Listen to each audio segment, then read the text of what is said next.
Captain Taman stared at his damaged ship's control panel and felt his heart sink. The alien captain had served in the Galactic Council fleet for 20 years, but he had never seen anything like this. 3 Calthor warships surrounded his vessel, the Serenity's Dawn, like hunters circling wounded prey. His shields were failing, his engines barely working, and he carried 12 species worth of diplomats who were all counting on him to keep them alive. The attack had come without warning. One moment they were traveling through normal space toward the peace conference. The next moment plasma fire was tearing through their shields. The Calthor were known for their cruelty, but attacking a diplomatic vessel was a new low even for them. Tae Min's communications officer managed to send out a distress call before the main systems failed. Now they waited, hoping someone would hear them before the Calthor decided to finish what they started. The enemy ships were taking their time, firing warning shots and demanding surrender. They wanted to capture the diplomats alive, probably to use them as hostages. "Captain, we have a response," his communications officer said, his voice shaking. "It's from Earth. Earth, the newest member of the Galactic Council." Taemin had met a few humans during diplomatic functions. They seemed friendly enough, always talking about trade and exploration. But everyone knew humans were not warriors. They had no great military tradition like the Thornek clans. They built cargo ships, not warships. "What do they say?" Taemin asked. "Transport vessel en route, 4 hours, hold position." The officer looked up with worried eyes. "That's all, Captain. A transport vessel." Taemin felt a wave of despair wash over him. A lightly armed cargo ship against 3 Calthor destroyers? It would be suicide. The humans were brave to try, but they would only add to the body count. In the ship's passenger area, the diplomats huddled together in fear. Among them sat Hana, the human representative. While everyone else panicked, she remained strangely calm. She sat in her seat, reading something on her tablet, as if nothing unusual was happening. "How can you be so calm?" asked the Turellian ambassador, a crystalline being whose normally blue color had turned gray with fear. "We're all going to die, and your people are sending a transport ship to rescue us." Hana looked up from her tablet and smiled. "My people have a saying. Don't count your chickens before they hatch. Just wait and see what arrives." "You're insane," the Turellian muttered. "All humans are insane." The hours crawled by like wounded animals. The Calthor commander, a massive reptilian named Vextar, sent taunting messages every 30 minutes. He described in detail what he would do to each species represented on the ship. His threats were creative and horrible. On the bridge, Taemin watched his countdown timer. 3 hours, 2 hours, 1 hour. His crew was silent, each of them knowing they would probably die today. Some prayed to their various gods. Others wrote final messages to their families. "Captain," the sensor officer suddenly shouted. "Incoming warp signature. It's the human ship."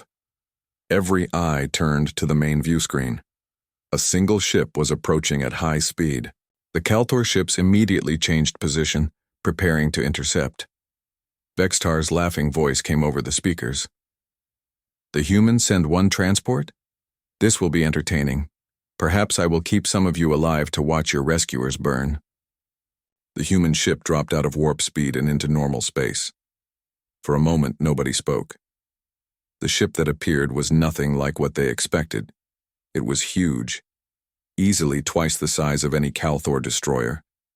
Its hull was dark gray, the color of storm clouds with no decorative markings or bright colors.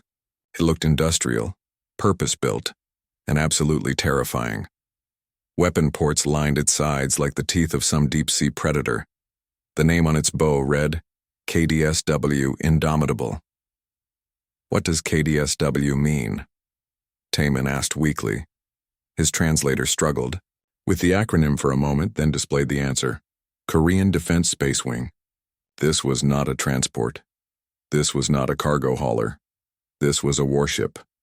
A real warship, built for fighting and nothing else. A calm human voice came over the communications channel. This is Captain Deho of the KDSW Indomitable. We received your distress call. We're here to escort you to safety. Please stand by. Taemin found his voice. Captain Deho, we appreciate your response, but you're just one ship against 3 destroyers. You should leave while you still can. There was a brief pause. When Deho spoke again, his voice was matter-of-fact, like he was discussing the weather. We're aware of the situation. The odds are in our favor. Please remain where you are. On the Kalthor flagship, Vextar was recovering from his surprise.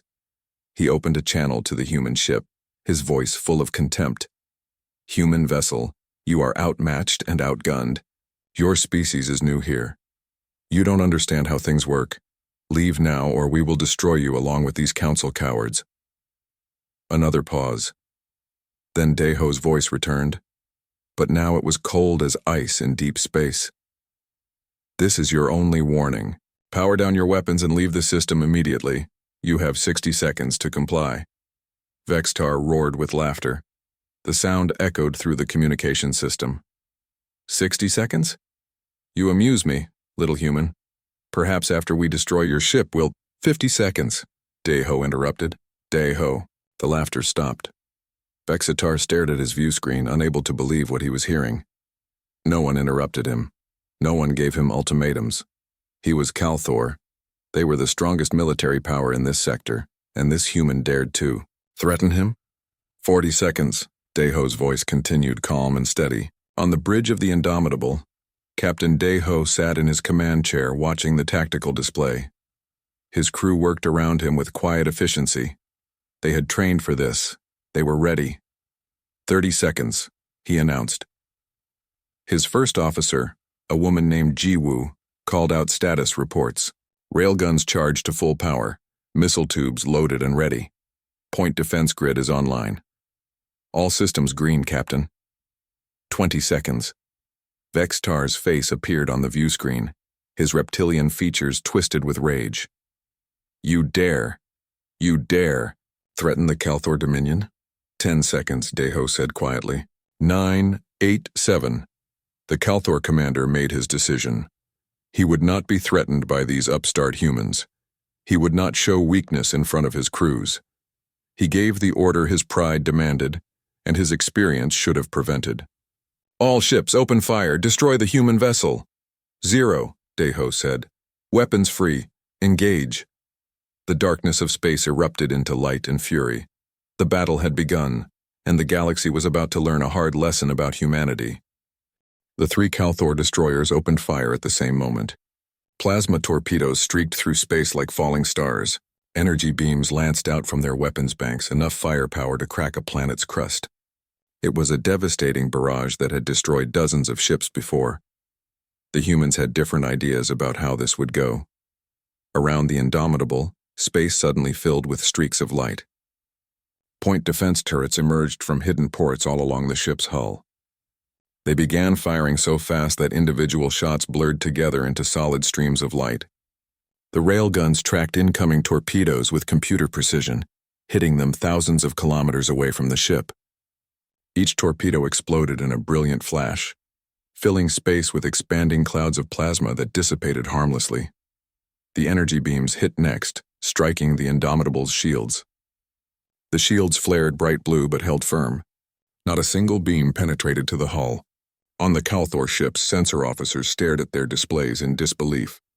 Those shields were far stronger than anything in their databases.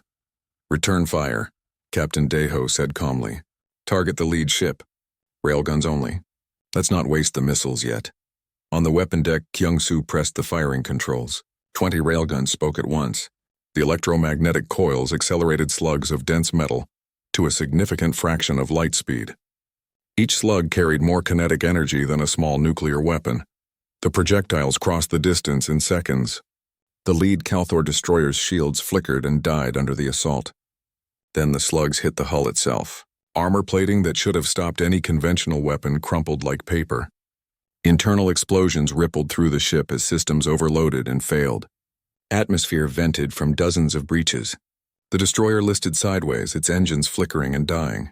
3 seconds. It took 3 seconds for the Indomitable to cripple a ship that had been terrorizing the sector for months. Target neutralized, Jiwoo reported. The second ship is launching fighters. Third ship is attempting to flank us. Let them try, Daeho said. He opened a channel to the Serenity's dawn. Council vessel, we recommend you move behind us. This might get messy. On the damaged frigate, Captain Taemin could only nod numbly. His crew was watching the battle in stunned silence. The human ship moved with impossible grace, positioning itself between the Council ship and the remaining Kalthor destroyers. For something so large it moved like a dancer. The second Kalthor destroyer released its fighters. 30 small craft swarmed out of the hangar bay like angry insects. It was a standard Kalthor tactic. Overwhelm the enemy with numbers while the main ships repositioned for another strike. The fighters spread out, coming at the human ship from multiple angles. The Indomitable's point defense system tracked them all. Targeting computers that had been designed by military AI, identified each fighter, calculated its trajectory, and assigned it to the nearest turret. The railguns swiveled smoothly, their barrels moving with mechanical precision. What happened next would be studied in military academies for decades. The point defense turrets opened fire in a carefully orchestrated pattern. Small hypervelocity rounds reached out across space. Fighter after fighter simply exploded as rounds found their targets. The pilots didn't even have time to react. They were there one moment and gone the next. 15 seconds. That's how long it took to eliminate all 30 fighters. Not one got within weapons range of the Indomitable. Vextar watched from his flagship, feeling something he had not felt in years. Fear. These humans fought like nothing he had ever encountered. Their technology was beyond anything in Kalthor databases. Their tactics were flawless. And they were just getting started. All ships full retreat, he ordered. Jump to negative? Captain Daeho's voice cut across the channel. You opened fire on a council vessel. You opened fire on my ship. You don't get to leave.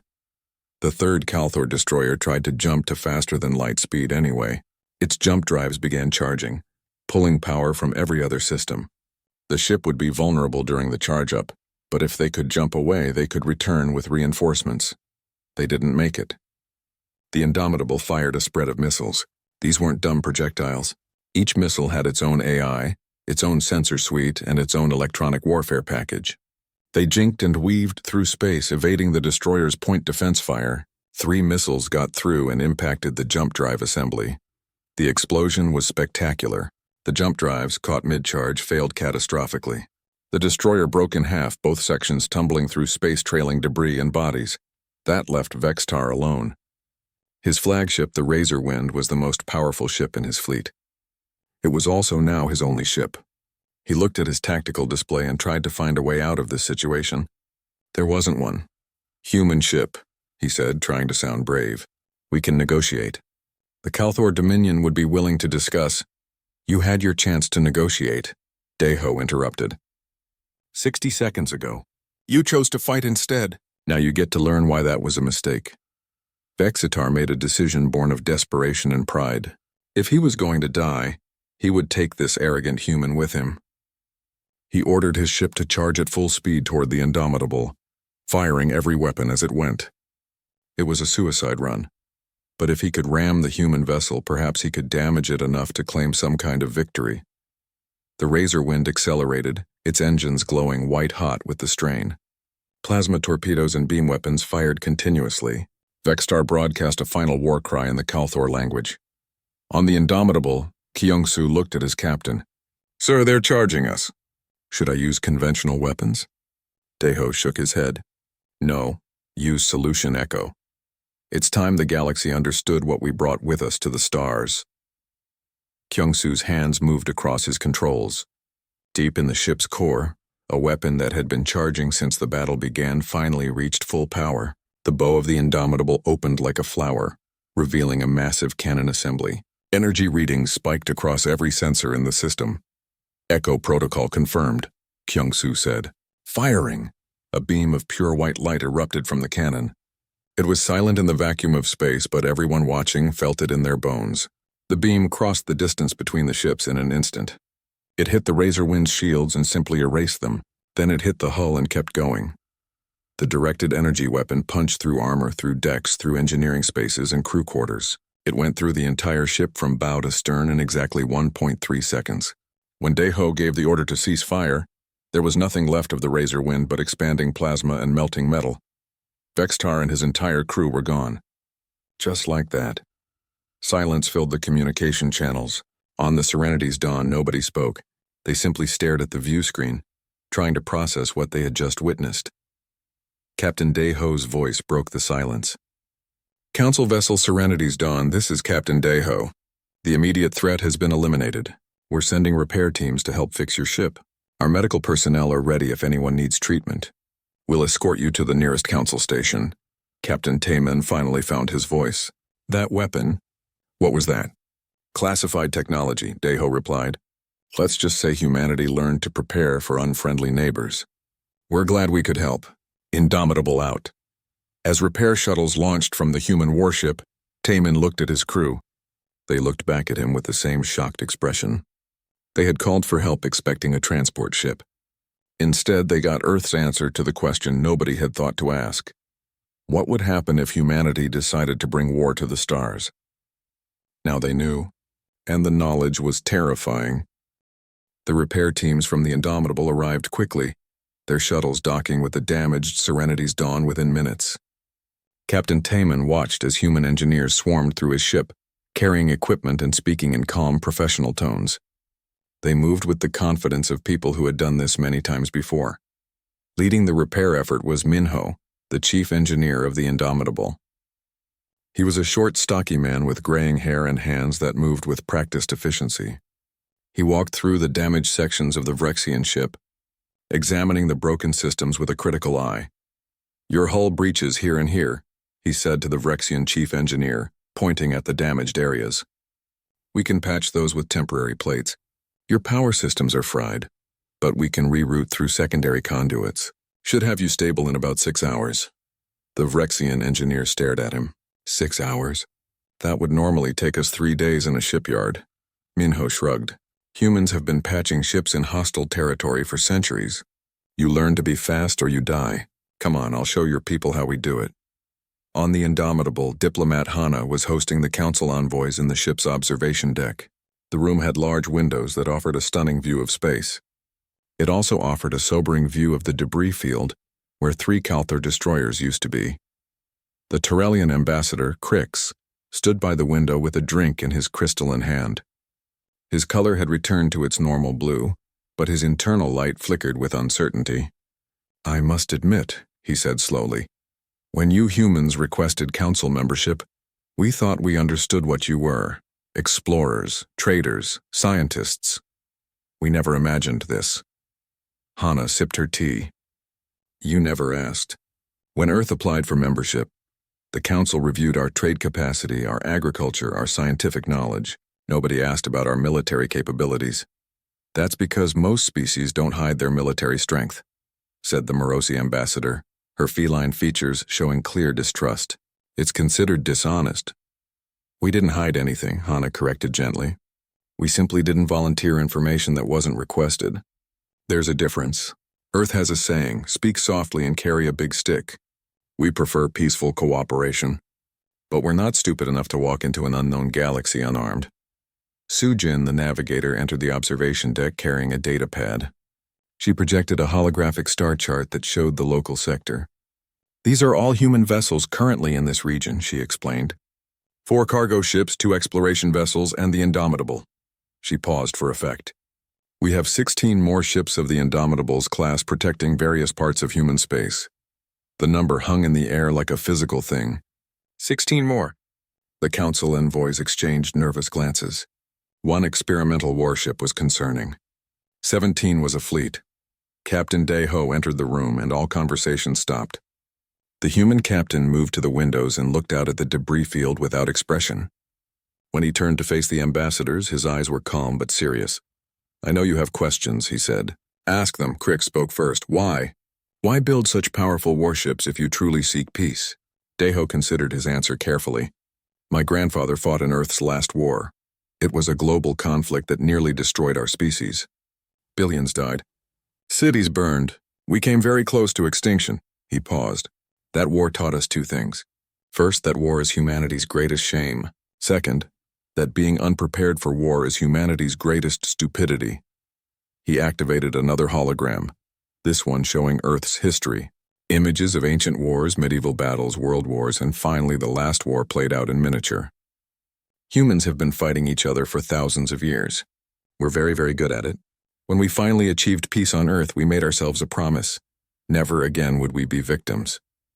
Never again would we be at someone else's mercy. But the Kalthor are just pirates and raiders, protested the Morosi ambassador. Surely you didn't build this fleet just to fight pirates. No, Deho admitted. We built this fleet because we didn't know what was out here. When we first left Earth's solar system, we encountered the Raxian Collective. They saw us as primitive prey. They were right about the primitive part. We'd barely figured out faster than light travel. But prey? He shook his head. Humans are never prey. Taman had joined the meeting, leaving his repaired bridge to hear this conversation. What happened with the Raxians, he asked. We haven't heard from them in years. We fought them to a standstill, Deho said simply. It was a hard war.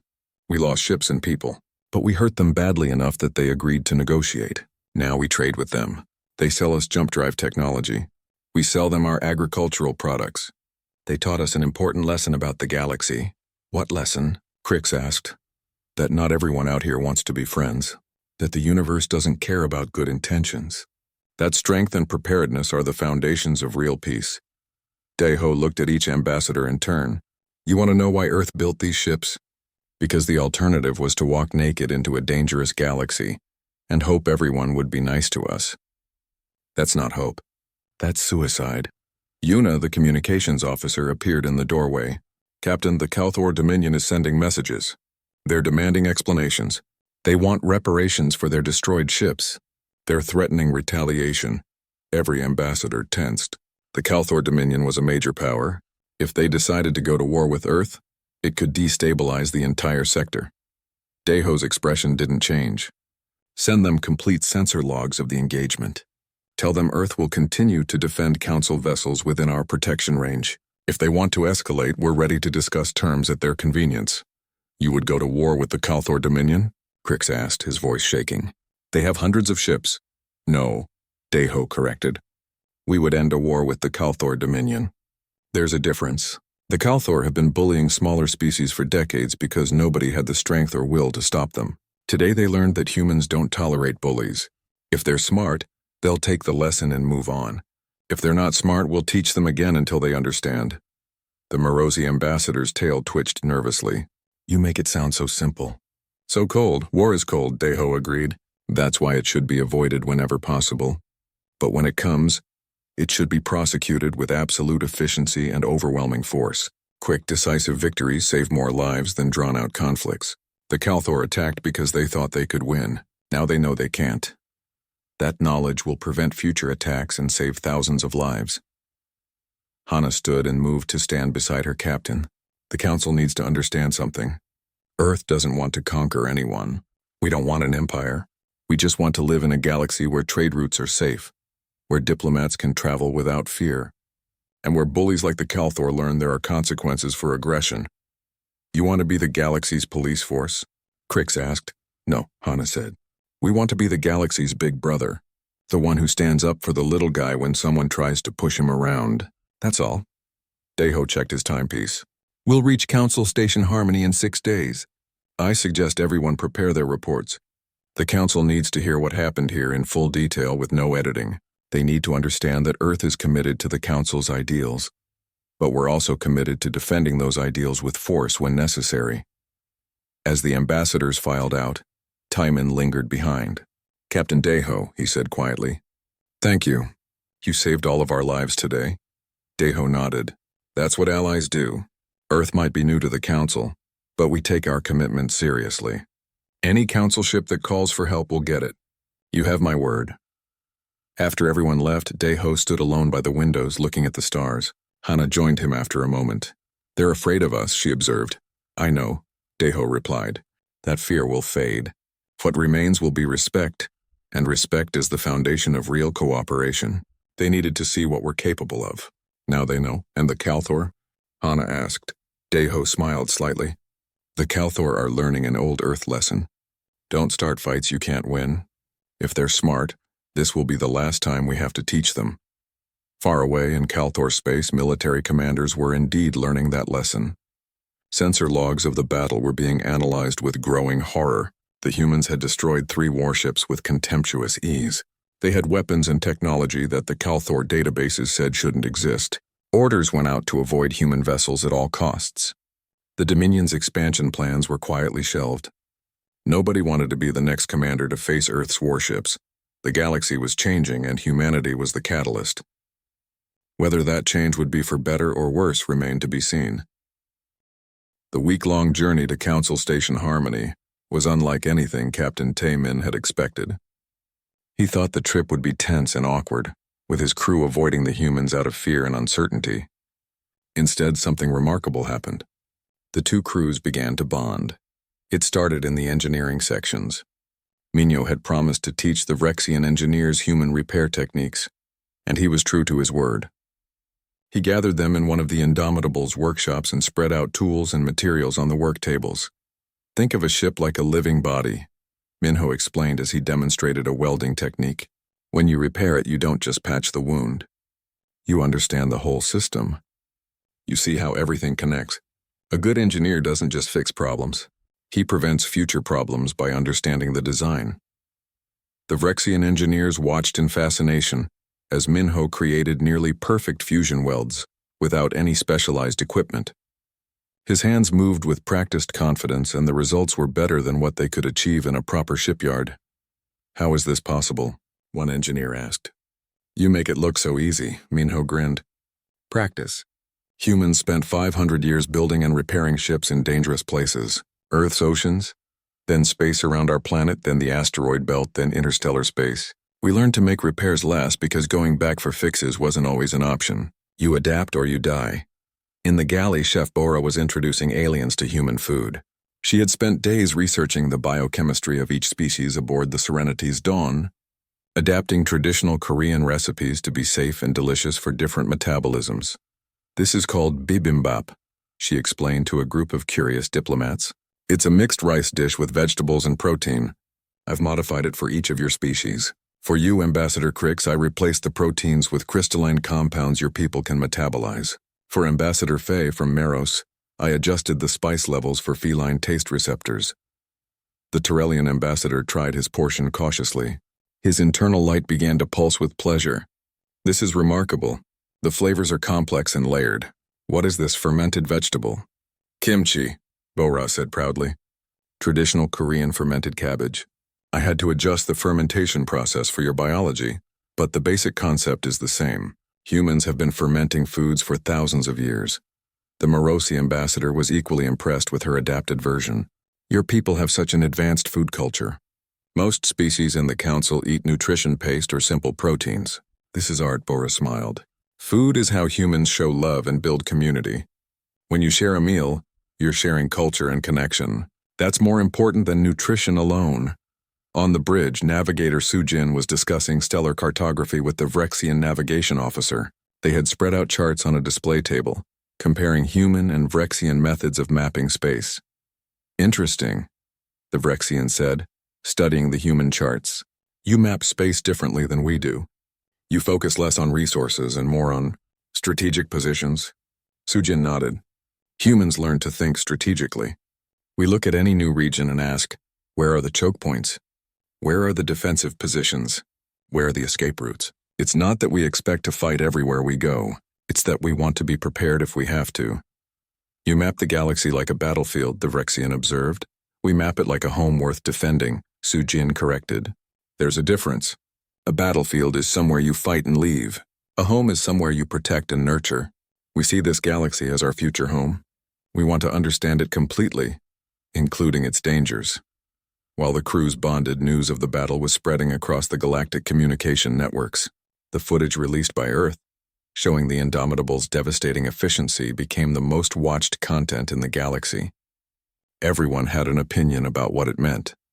The Raxian Collective, humanity's former enemies turned trading partners, released a statement that was surprisingly supportive. "The Raxians respect strength and honor. Earth has both. Any species that threatens human allies should remember what happened to the Calthor. The Thornek clans, a warrior species that valued martial prowess, requested immediate meetings with Earth's military leaders. They wanted to discuss joint training exercises and possibly defense treaties. The pacifist species, particularly the Tyrellians and the Vreen Collective, expressed concern about humanity's military capabilities. They called for restrictions on human warship construction and mandatory inspections. Their statements were polite but firm.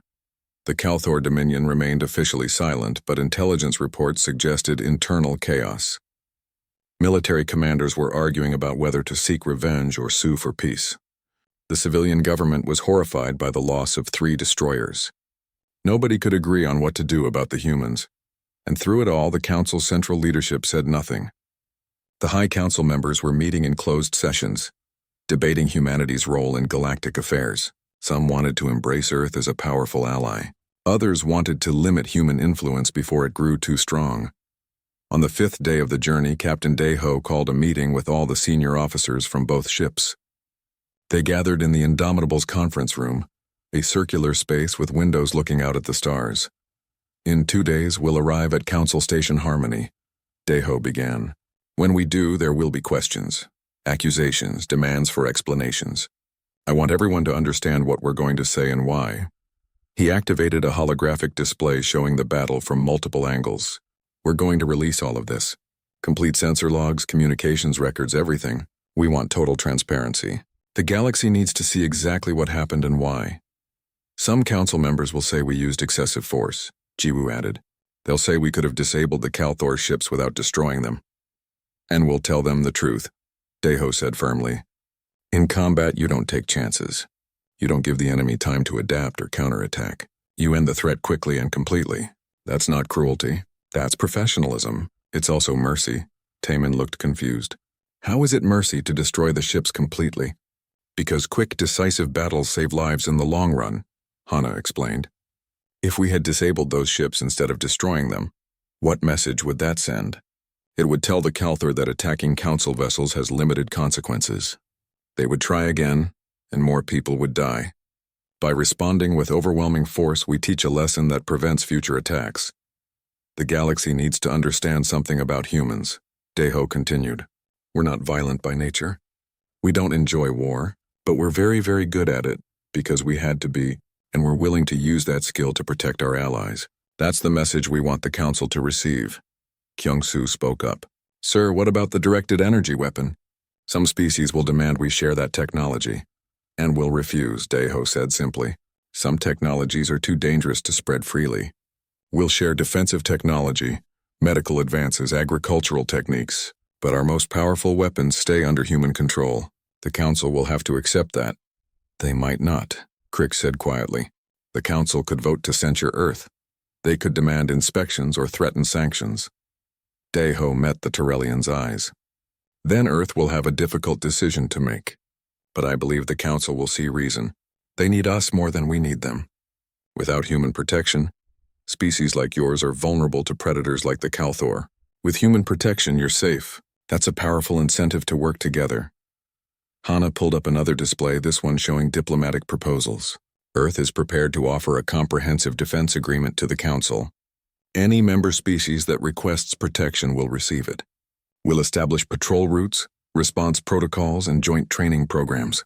In exchange, we ask only that the Council respect human sovereignty and allow us to maintain our military as we see fit. You're offering to become the Council's shield, Taemin said slowly. We're offering to be what we've always been, Deho corrected. Protectors. Humans have always had a strong protective instinct. We protect our families, our communities, our nations. Now we're extending that instinct to the galactic scale. Anyone who stands with us will be defended. Anyone who stands against us will regret it. The meeting continued for another hour, hammering out details and anticipating questions. By the end, everyone understood the message Earth wanted to send. It was simple but profound. Humanity had arrived in the galaxy as a major power, and the rules were about to change. On the 6th day, Council Station Harmony appeared on the sensors. It was a massive structure, a wheel-shaped station 3 kilometers in diameter. Ships from dozens of species filled the space around it. News drones swarmed like insects, all trying to get footage of the Indomitable and its damaged charge. Here we go, Jiwoo murmured as they approached docking range. Here we go. Deho agreed. Remember everyone, stay professional, stay calm, and tell the truth. We have nothing to hide and nothing to apologize for. We saved lives today. Let's make sure the galaxy understands that. The two ships docked smoothly, their crews ready for whatever came next.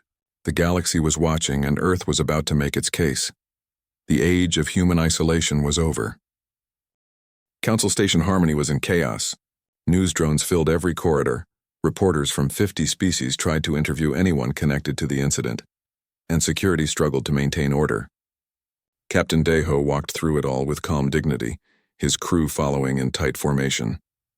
They had agreed to answer no questions until the official council hearing. The hearing chamber was an architectural marvel, designed to showcase galactic unity.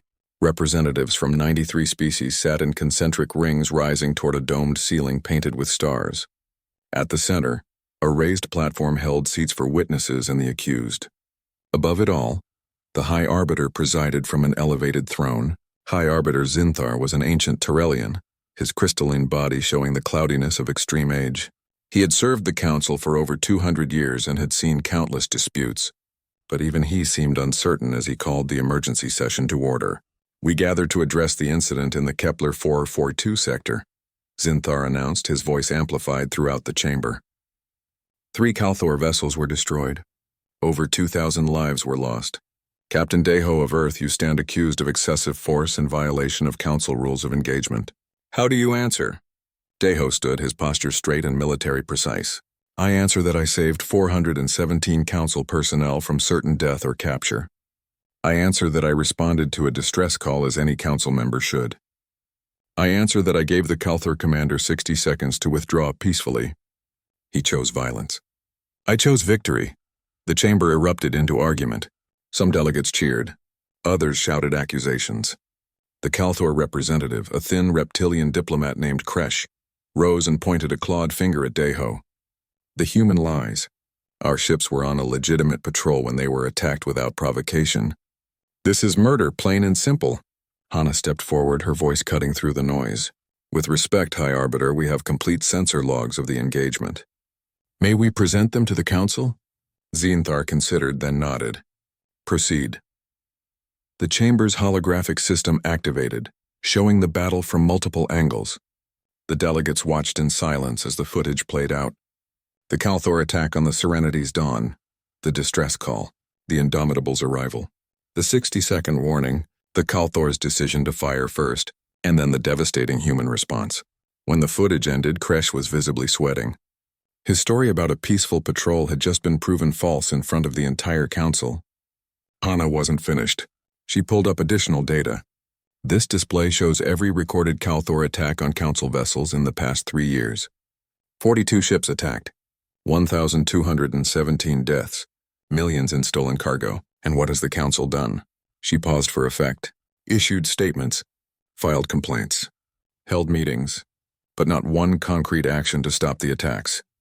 She turned to face the assembled delegates. Earth is new to this council, but we're not blind. We see an organization that talks beautifully about peace but can't protect its own members. The Calthor attacked because they knew no one would stop them. Well, someone finally did.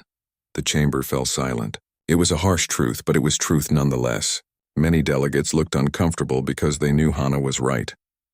The Morosi delegate stood. But surely there were non-lethal options. Could you not have disabled the ships instead of destroying them? Captain Deho took the floor again. In theory, yes. In practice, no. Let me explain something about combat that many of you may not understand. When someone fires on you with lethal weapons, you respond with lethal force. You don't take chances. You don't give them time to adapt. You end the threat completely. That's not cruelty. That's survival. He walked to the center of the chamber, addressing the entire assembly. My species has been fighting wars for thousands of years. We've learned some hard lessons. One of the hardest is this. Mercy to the guilty is cruelty to the innocent. If I had disabled those ships instead of destroying them, what would happen? The Calthor would repair them. They would attack again. More council personnel would die. By responding with overwhelming force, I sent a message that will save countless lives in the future. Zinthar leaned forward. You presume to dictate council policy through violence? No, Deho said firmly. I defend council members who call for help. There's a difference. Earth didn't seek this fight. We responded to a distress call. The Calthor had every opportunity to withdraw. They chose to attack. They chose their fate. A new voice entered the debate. The Raxian representative, a being who looked like crystallized shadow, stood and spoke. The Raxians know humanity's capabilities. We fought them when they first entered our space. They are formidable warriors, yes. They are also honorable. They gave us the same choice they gave the Calthor, peace or war. We chose peace. It was the right decision. The Calthor chose war. They received war. The Thornic delegate also stood, his massive armored form impressive even in holographic projection. The Thornic respect strength. Earth has proven their strength. But more importantly, they use their strength in defense of allies. This is honorable. We support Earth's actions. The debate raged for hours. Some species supported Earth's decisive action. Others called for restrictions on human military power. Still others tried to find middle ground. Through it all, Deho and his crew stood firm, answering every question with calm precision. Finally, as the day wore on, Zinthar called for quiet. The council must now deliberate. Captain Deho, Diplomat Hana, you may step down while we discuss. The humans retreated to a waiting room while the council argued behind closed doors. Taman joined them, bringing refreshments and moral support. That went better than I expected, the Vrexian captain admitted. Many delegates seem sympathetic to your position, but not all, Jiwoo noted. The pacifist bloc is pushing hard for restrictions. Hana sipped her tea calmly. They'll compromise. The council always compromises. The question is whether the compromise will be acceptable to Earth. They waited 3 hours. Finally, they were summoned back to the chamber. Zinthar looked tired but resolute as he addressed the assembly. The council has reached a decision, he announced. We find that Captain Deho acted within his rights to defend a council vessel under attack. However, the display of military force raises legitimate concerns about the balance of power in council space. Here it comes, Deho thought. The restrictions. Therefore, Zinthar continued, the council proposes a new arrangement. Earth will be invited to join the Council Defense Committee. Humanity's military expertise will help modernize our defense protocols. In exchange, Earth agrees to share certain defensive technologies and accept Council oversight on the deployment of your most powerful weapon systems. It was a compromise. Not perfect, but workable. Deho and Hana exchanged glances, having a silent conversation. After a moment, Deho nodded and stood. On behalf of Earth, we accept the Council's proposal. But we have one condition. Any Council member that requests Earth's protection will receive it. No political considerations. No delays, no debates. An attack on any species under our protection is treated as an attack on humanity itself. The chamber fell silent.